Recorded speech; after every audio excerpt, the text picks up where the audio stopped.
You're not invited. It's only for those who matter and VIPs. My sister laughed as she deleted my name from the group chat. My name is Olivia. And from wherever you're watching this, stay with me. Because the moment she stole my $5,200 and humiliated me in front of our family, I knew one thing. She may have just planned the party, but I was about to plan the ending. It was supposed to be a surprise birthday bash for our father. Elegant, heartfelt, unforgettable. I'd spent weeks coordinating with the vendors, negotiating the venue, putting down deposits. Every invoice had my name. Every dollar had come from my account. I poured in my savings like it meant something, because I thought it did. When I asked Sabrina about the final guest list, she barely looked up from her phone. Don't worry about it. We've got it covered. But then, hours later, I opened our family WhatsApp group. Gone. My name, gone. My messages, deleted. My role, erased. I asked her in front of everyone, what happened? She didn't even flinch.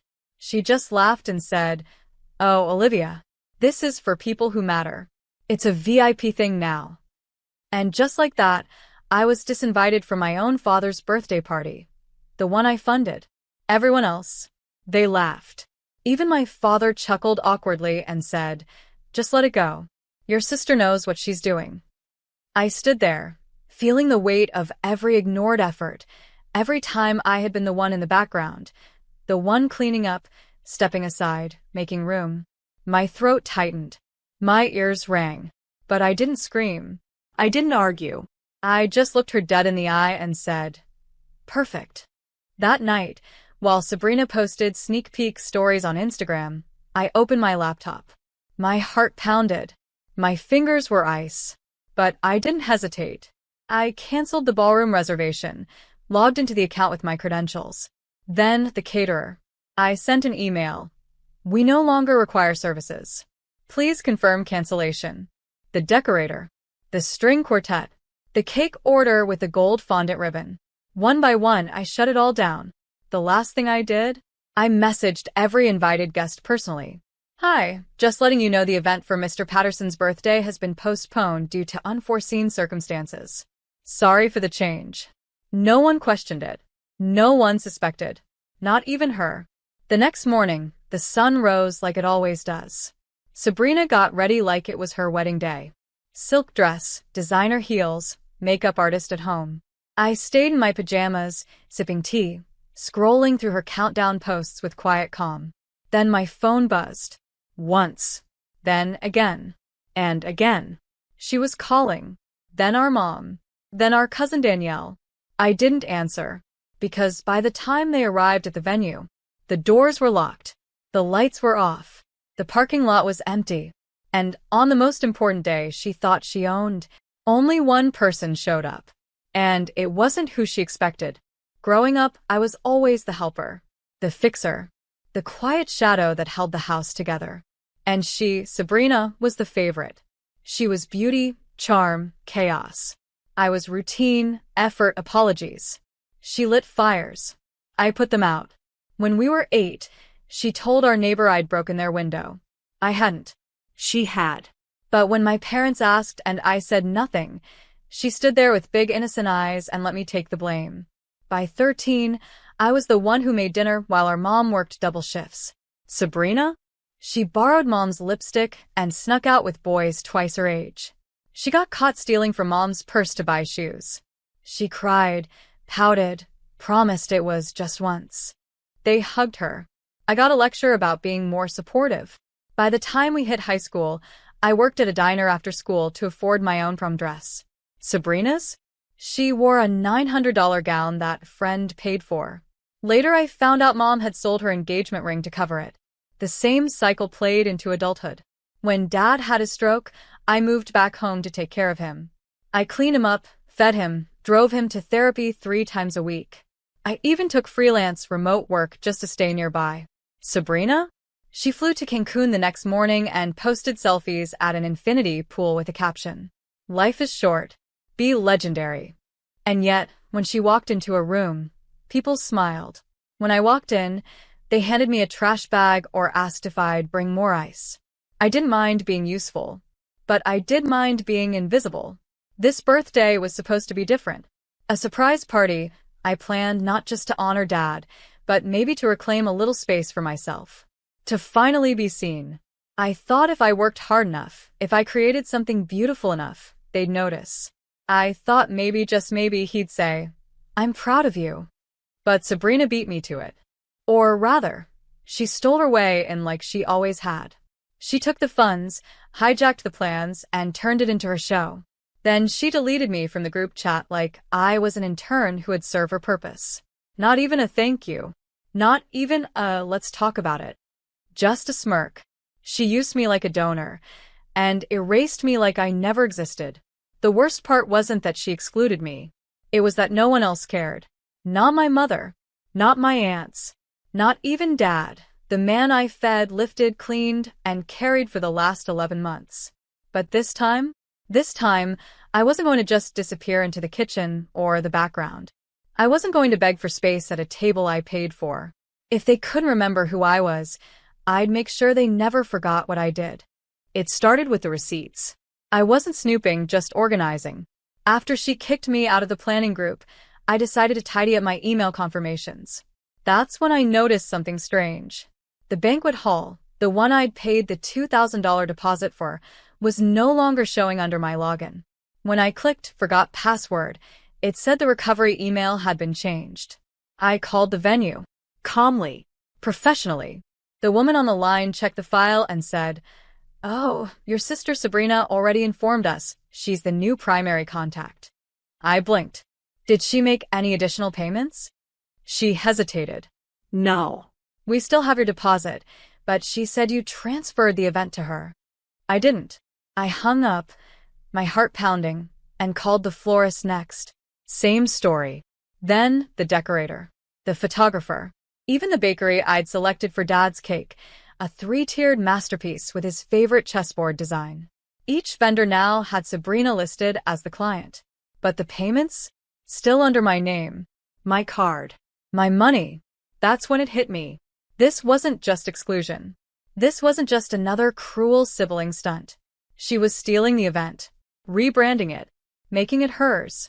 She was parading around like the orchestrator of a perfect, luxurious celebration, riding high on money she didn't earn and credit she didn't deserve. Later that day, I overheard her on the phone with one of our cousins. "I planned the whole thing," she said proudly. "Dad's going to lose it. I even added a champagne toast. You'll see. I'm practically his legacy." I nearly dropped the dish in my hand. That word, legacy. That wasn't just ego. That was erasure. She didn't just want the spotlight. She wanted to replace me in the story. For years, she'd taken the praise, the attention, the warmth that should have been shared. But this time, she wasn't just taking what was mine. She was rewriting the narrative so I didn't exist at all. And the worst part? They were letting her. No one asked, "Where's Olivia?"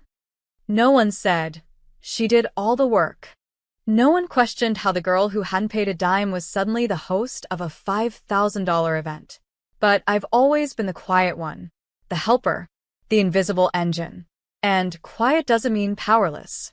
It means focused, precise, deadly when underestimated.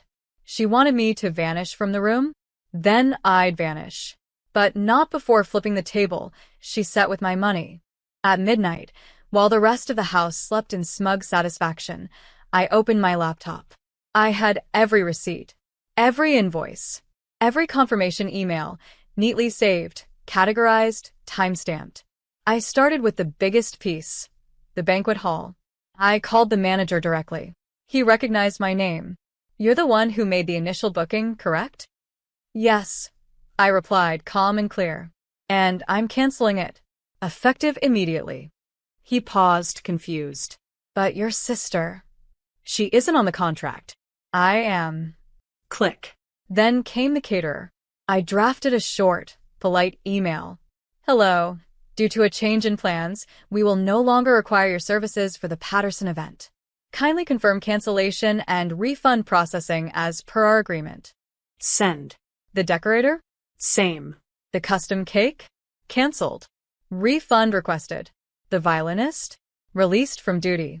I moved through each task like a surgeon, quiet, focused, deliberate. No rage, no drama, Just business. then I took a breath, opened the old invite list, and typed one message to every guest. Dear friends and family, due to an unexpected situation, the birthday celebration has been postponed. We sincerely apologize for the inconvenience. Further updates will be shared soon. I sent it to every contact, one by one. No explanation, no elaboration, just a silent closing of the curtain. Except for one person, Uncle Raymond. He wasn't just family. He was sharper than anyone in our bloodline. A respected attorney with a memory like steel and a spine like stone. He was also the only person who had ever looked at me like I wasn't just a background piece in the family puzzle. I told him everything. Every dollar. Every deception.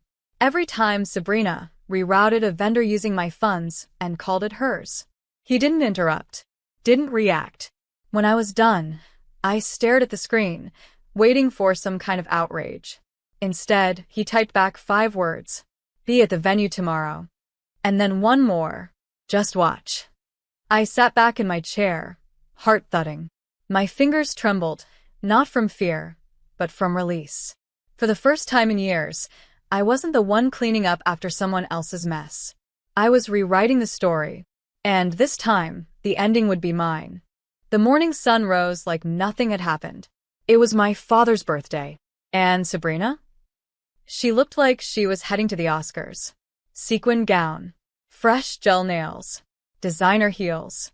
A beauty team had been at the house since 6 a.m. prepping her like she was the guest of honor. No, the queen of the celebration. She even set up her phone on a mini tripod for a live stream. Can't wait for y'all to see the magic I planned, she whispered into the camera, blowing a kiss to her followers. The family piled into 3 cars, all dressed to impress. Laughter, lipstick, loud music. I didn't go. I stayed home, in my robe, with a hot cup of tea and a front row seat to poetic justice. It didn't take long. They arrived at the banquet hall and found the gates locked. The lights were off. No greeters. No valet. No welcome sign. Just an echoing silence no one could ignore. Sabrina froze, her phone still rolling live. What the? She whispered, yanking at the door handles like they'd magically spring open. She started calling vendors. The caterer, the DJ, the florist. No answers. Just cold rings and missed calls. A few guests began trickling into the parking lot, all dressed in tuxedos and heels. They looked around, confused. One by one, they pulled out their phones. Didn't you get the message? One cousin said, scrolling. It says it's been postponed. Sabrina snatched the phone from her, her painted nails trembling. Who sent this? Every guest had gotten the same thing. Event postponed due to unforeseen circumstances. We'll update soon. Within the hour, they were all standing in an empty lot. No decorations. No music. No table settings or speeches. Just whispers. Judgment. Confusion. And beneath it all, embarrassment. Cold and loud. And then a final car pulled in. A sleek black sedan. The door opened slow. Uncle Raymond. Crisp gray suit. Folder in hand. Calm as ever, like a judge walking into court. He stepped out, his voice loud enough for the crowd. Is Olivia here? Everyone turned. Sabrina's lip quivered. She's not here, she stammered. He raised an eyebrow. Interesting. Because she owns the event contract. She paid the vendors. And she canceled it, as is her legal right.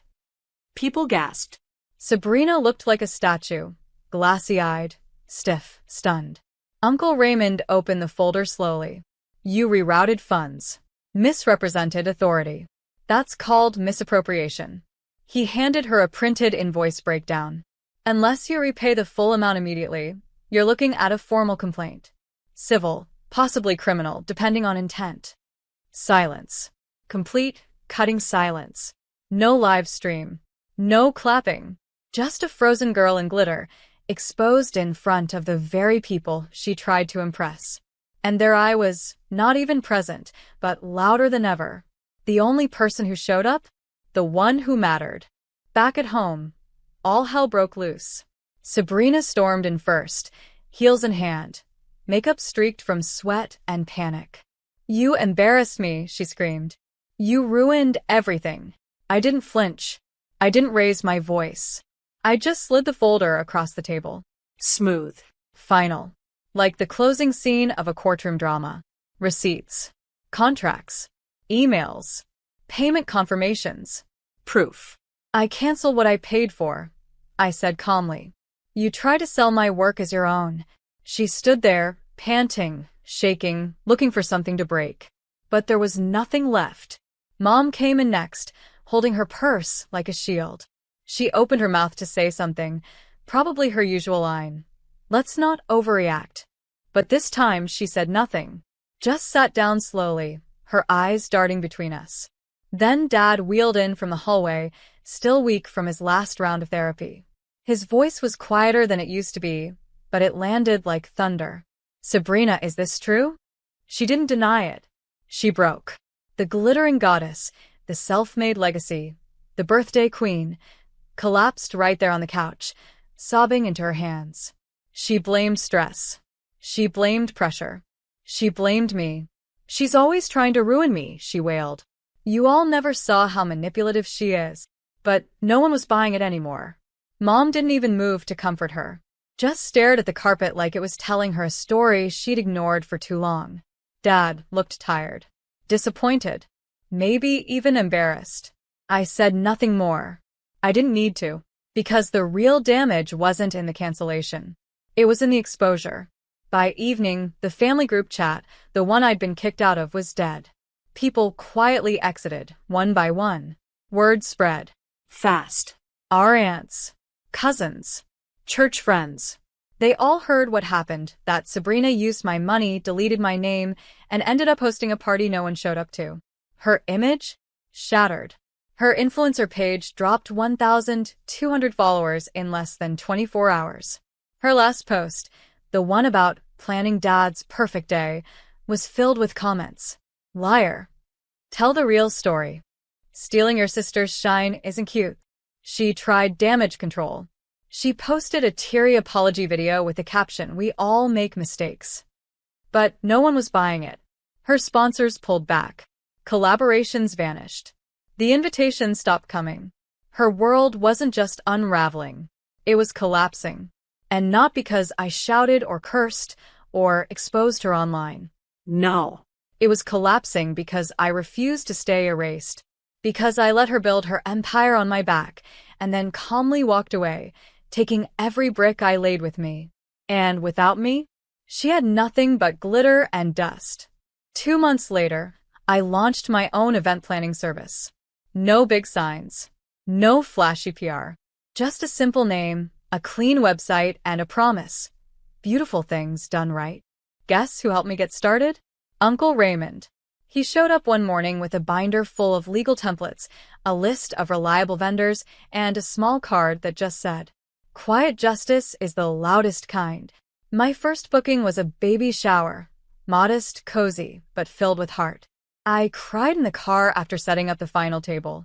Not because it was perfect, but because I had built it with my own 2 hands. No one's shadow over me, no one else taking credit. Then came a gallery opening. A birthday brunch. A small wedding for a couple who just wanted joy without drama. With every event, I proved something, not to others, but to myself. I was not invisible. I was not weak. I was not the forgotten sister. I was not the helper who existed only to make someone else shine. I was capable, strategic, resilient, and finally free. I didn't flaunt my success. I didn't post about it online or rub it in anyone's face. I just worked, quietly, and let my reputation speak for me. Words spread in circles that used to ignore me. A florist I used to beg for quotes now called me directly, asking to collaborate.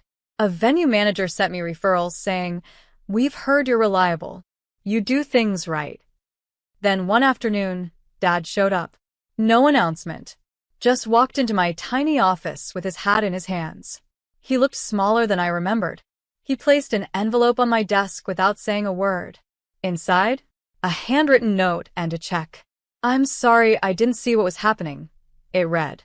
"I thought I was watching two daughters grow up. I didn't realize one was being buried under the other." I didn't cry. I didn't hug him. I just nodded. I forgave him, not because he said the right words, but because I was done carrying their blindness, their silence, their inability to see the worth in quiet strength. Forgiveness wasn't for him. It was for me to stop dragging their weight into rooms I now owned. Sabrina? I hadn't heard from her. Her socials went dark.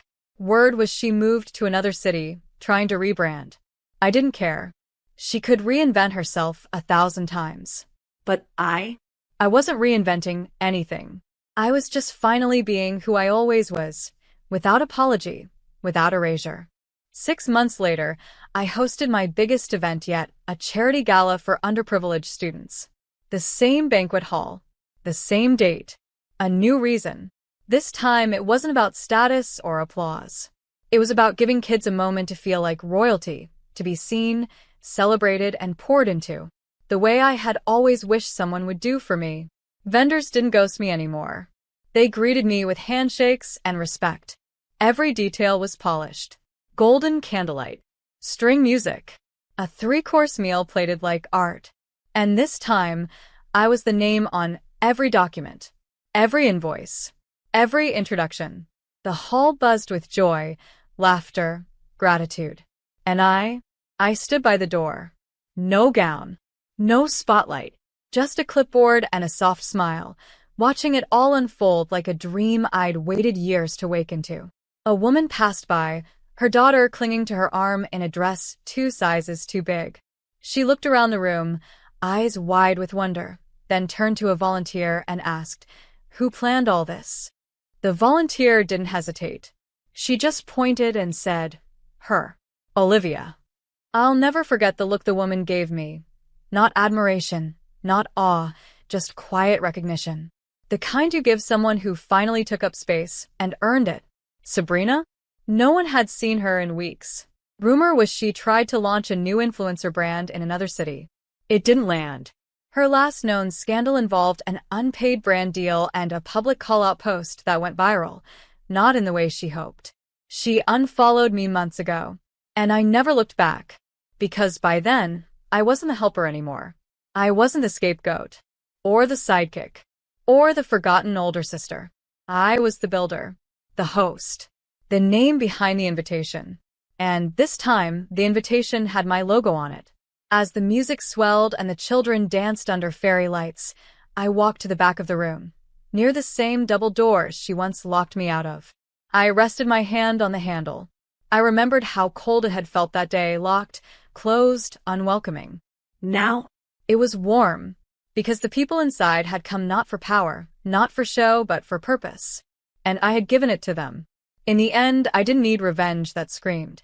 I just needed silence loud enough to echo truth. And the truth? I was never late to the celebration. I was never forgotten. I was just postponed. They told me I didn't matter, that I wasn't VIP. But when I stood in that full room, I realized I was the only one who didn't need an invite, because I made the space.